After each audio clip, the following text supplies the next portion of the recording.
About my career, concerning being an unknown, yes, interesting.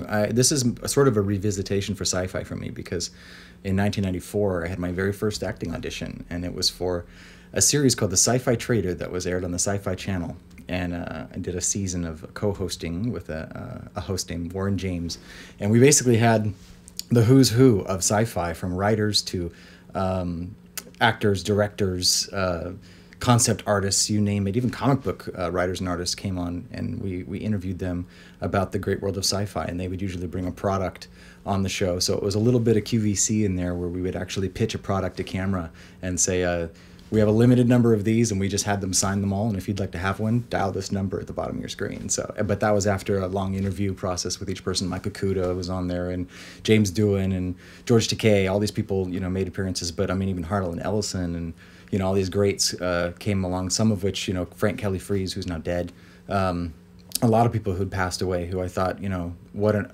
awesome opportunity to meet them, especially when some of them were like pushing 90 years old. They don't last forever.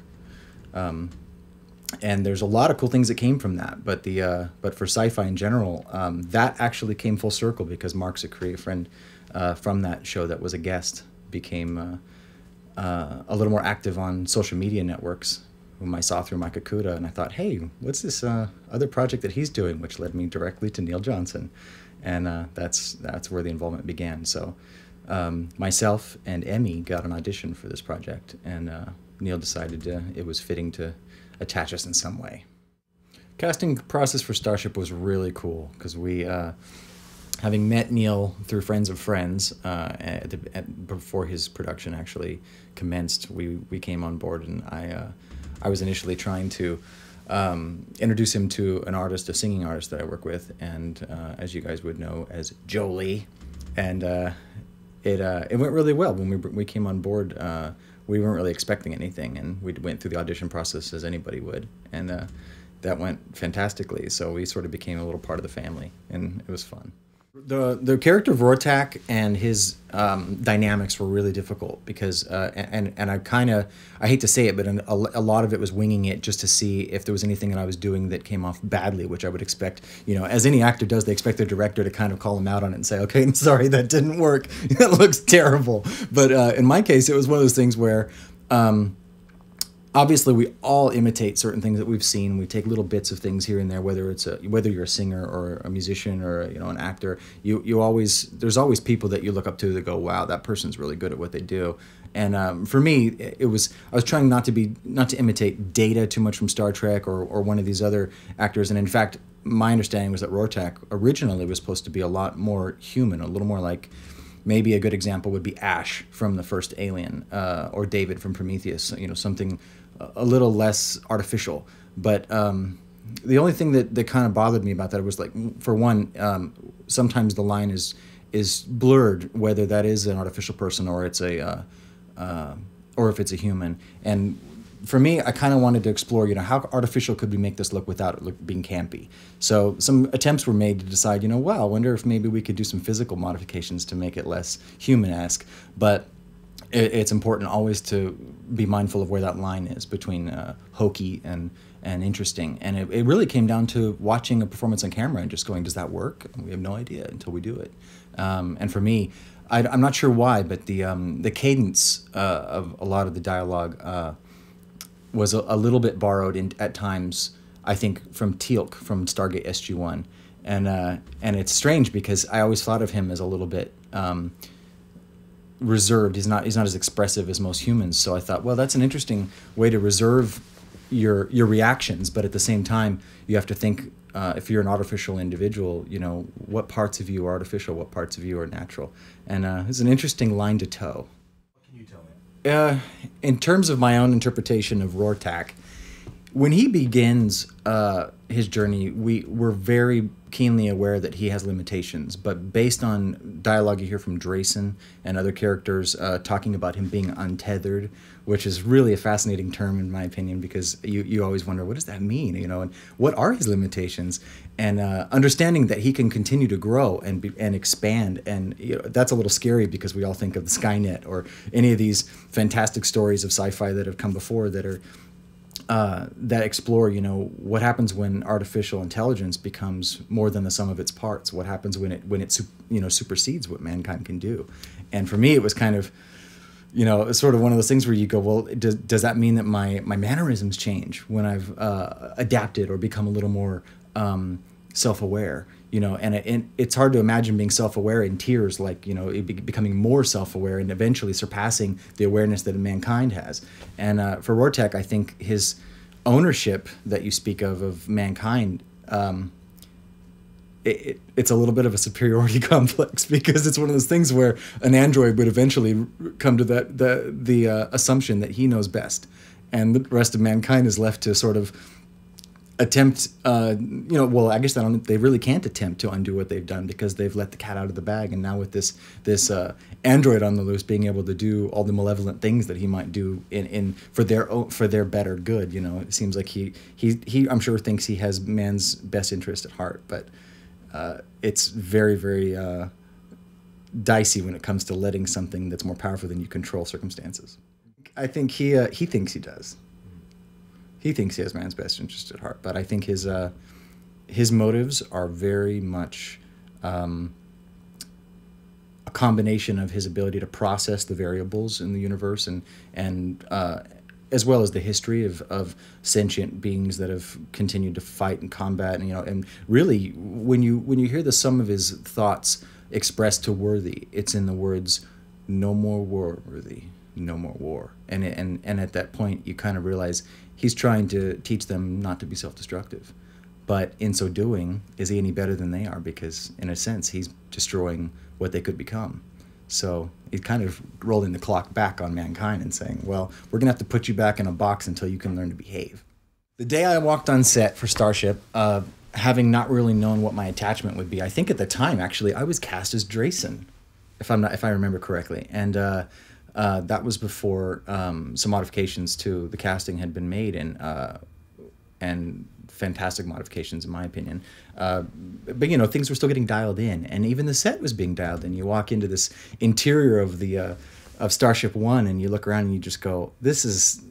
I hadn't been on a set like that since I was at Foundation Imaging about 20 years prior, looking at this. I don't even know what it was meant to be, but a fantastic interior of a starship that they had there, next to a huge green screen. And you walk on a set like that and you just go, I used to create this kind of stuff at home, in a much, much more simplified form, just pretending when you're kids. So it's like anybody that walks on the set, if you're recreating an episode of Star Trek and you have a facsimile, a recreation of the Enterprise bridge, and you walk on board it, the first thing you want to do is either sit in the captain's chair or sit at the helm. You automatically want to just be in that world. And the more immersive the set is, the more realistic it is, the easier it is to just let the rest of the world kind of disappear and be in that universe. I mean, and be far away, in space, no one can hear you scream. Immediately you start to think, okay, what else could be happening on this ship, and where do these corridors lead? And really, there's not a whole lot of corridors built, but hey, all the corridors look the same, so who cares? And I walked into engineering, and it was one of those things where I thought, this is going to be interesting, because we're going to see this set a bit destroyed during. So I took a lot of pictures. I was just like a kid in a candy store. Emmy and I were working together for a couple of years before this project, and it's really easy, I think, for a sci-fi fan to know a kindred sci-fi fan when they meet them, especially when so many references to other shows and movies and comic books and things come up, and then you get to things like Comic-Con, and it's just, you realize, okay, we're on the same page here. And I had a feeling that she would absolutely love to be a part of something like this. And coming from some theatrical background that she has, and I mean, I myself have done a lot of Shakespeare and gone to festivals and things, acting on stage.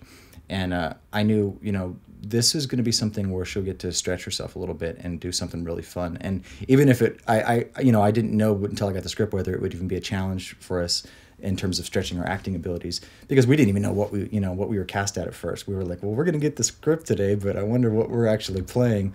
And once you get to that point where you read your role and you get through your dialogue and you look at the direction and you just go, oh, this is going to be fun, That's when you realize you're like, okay, and that's not even accounting for the improv, the stuff that'll come up, on the day that it's like, Neil will say, well, why don't you try this? We're just going, okay, we can give that a stab. And sure enough, some of the best material comes out of improv. Oh, the costuming I did myself. The costuming I put together based on just trying to keep it simple. I had seen what some of the other costuming looked like, and I thought, well, let's keep it simple, but let's make it just different enough where you realize he's not just one of the crew. He's definitely, there's something else about this guy that's a little different. And they meet him initially, as you know, on the space station. And when they step off their ship onto the gantry and he greets them, very cold, very just lifeless in a way until Drayson gives him an identification code, and then suddenly he springs to life with this more of a greeting type of a personality. But the costume, I figured when they approach him, just needs to look very not too simplified, but industrial, not too warrior like, because well he's not really a warrior, but some battle armor here and there, and I thought, I wanted to really do something cool with the eyes, and it just so happened that I had earlier gotten some really cool contact lenses for other projects, and I thought, okay, I'm gonna pull these out and just see if this flies. And I was kind of expecting for the contact lenses to be no, let's get rid of that. That's a little too Lieutenant Commander Data or something. But I looked at them and I thought, they're really not. And especially with all the other factors that make a character, maybe they wouldn't be too over the top. And it was nice because it gave me a certain kind of piercing vibe. And I mean, every actor looks in the mirror and sizes up their own performance and talks to themselves in their own dialogue and looks at them. And I thought, this looks really cool. And with the added pigment, it was subtle, but it gave me a little bit of a sheen that made you think, is he made of silicone? Is that flesh? What the heck? So it's really fun, though, to be able to put on a face that isn't quite your own and just say, I'm going to be somebody else today, and do it in a way that at least intrigues people. Because if people don't want to watch your performance, it's kind of ruins the whole point of it. So, Emmy, talented? No. No, she absolutely is. And the one thing, I actually helped her with her audition dialogue, and not that she really needed it, but I think it's always helpful for an actor, anybody, goes for anybody, to have sort of an outside view of what it is that you're doing, because a lot of the times, unless we film ourselves and we watch it back, it's hard to have an opinion on what you're doing. Am I doing this right? And she had all kinds of fantastic input on the way that she could do the role. And sometimes she'd ask me, what do you think? Should I do it like this or do it like that? And I thought, you know what? Do it however you feel it's going to be natural, and let the director rein you in or give you a different direction. Just be ready to be malleable, because you never know what they're going to throw at you. And of course, it did change in the middle of the audition. I don't know if she recalls this, but right in the middle of the audition, we got this look from Neil, like this really, it was a little bit disconcerting, because when he looked at us, he just would one of these where it was like, I don't know. But instead of that, what was actually going on in his head was, I want to see it a different way. And we did audition again, and he had us, change it up a little bit. And just, every director needs to see if an actor can be directed and changed, give a new performance, something a little different than the last one. And Emmy, I think for me, one of the things that I gauge in an actor is, on a global, more of, are they versatile? Can they play a variety of characters? But what really comes down to is, even if an actor kind of gets pigeonholed in one particular kind of role, if you ask them to do it a different way, can they really do it? And every time that I asked her to do it differently, even just privately among ourselves, she was able to absolutely adapt. And each time, it was interesting. It might not have been what the director's looking for, but it's one of those things where you go, wow, this person's got chops. I want to put them in front of an audition camera and just see what happens. And I think Neil's like anyone else that's worked with a lot of actors. He can look at somebody and say, there's potential here. I can work with this, and anybody that had seen, and I had the pleasure of seeing a lot of Emmy's home movies through her mom, and some of them were plays, and instantly I thought, okay, I've worked with a lot of actors like this, and she's definitely got that, that element that you look for in an actor. With Emmy, I guess I co-produce a lot of projects with her, but my official title is road manager. So when she travels, I usually travel with her and help her take care of particulars and keep things on schedule and whatnot, and deal with all the stuff that she doesn't need to be handling in logistics and such. So I do a lot of that, and it's really cool to be able to meet additional people all over the world that are involved in entertainment. But I think when we're here and we're based in Los Angeles, it's a little better because we have a network of people that really say, we're going to do some projects, and we're just going, okay, what's next? Neil had a few props and costume bits laying about that he thought should be incorporated in Emmy's suit. But a really cool thing happened when we were doing wardrobe the day that everybody was getting suited up. He took a chance. And he said, if you guys want to, dress it up, I trust you. And we're like, cool.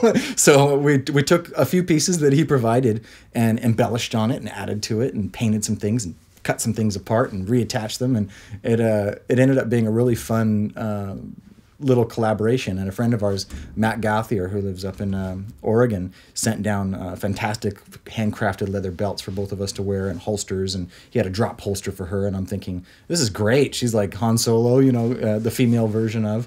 And it was really cool to be able to add a little bit of those pieces, because we sort of like, it's kind of like you're getting to know your own character by putting some of these things on and getting a little more dialed in to how you're going to act. And for her, I think it is like with any actor, you put on a particular costume and you just go, okay, I feel like I can kick some ass now. There's a whole lot of things that happened on set that are memorable and we could talk about. But I think what we did not expect was, and it's such a cliche that a lot of people say about a lot of films, and that is, you end up becoming a family because you work together so closely. I was really surprised that the elements of drama that came into the set that were a little bit uncomfortable usually weren't from the actors or the crew. It was people that were in the area that would wander into set. We had a couple really bizarre people, and really only one cast member who was not in the film, who was replaced because nobody could handle him. And I actually wasn't there for a lot of his outbursts and diva moments and strange, quirky behavior. But from what I understand, that was definitely the biggest headache for Neil in the shooting of the film. But internally, he was very quick to remove anybody that was a problem, because he wants his actors to be comfortable, and he wants everybody to be able to be free to create and enjoy the creation process, as opposed to, oh, I got to work with that guy again. Oh, this is not going to be fun. So it was a very pleasurable experience, and I would do it again in a heartbeat.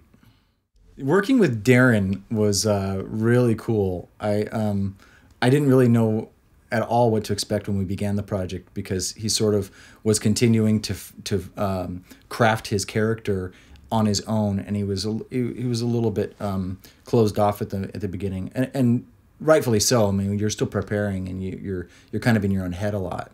But as things progressed, we realized these are the kind of people we would hang with and go meet up with a Comic-Con or whatever. We're like, we're all nerds here, so why it really just ended up becoming a huge pleasurable experience to work with him. I was really, as an actor, one of the things I'd like to add is with Darren, it's really, really hard to carry a scene if you have nothing to react to, in dialogue especially.